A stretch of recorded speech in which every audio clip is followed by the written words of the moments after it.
তোমাদের আমি আগে মিনি ব্লগে বলেছিলাম আমাদের পাড়াতে সন্ধ্যাবেলা নববর্ষ উপলক্ষে কীর্তন হবে, তো সেখানে যাওয়ার জন্য আমি রেডি হয়ে গেছি।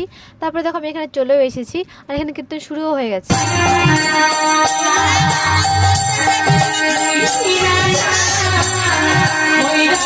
তারপর দেখো অনেক লোকজন এসেছিল, আর এখানে আমাকে মনে তিলক চন্দন দিচ্ছিল, আর আমি এখানে দাঁড়িয়ে দাঁড়িয়ে কীর্তন শুনছিলাম।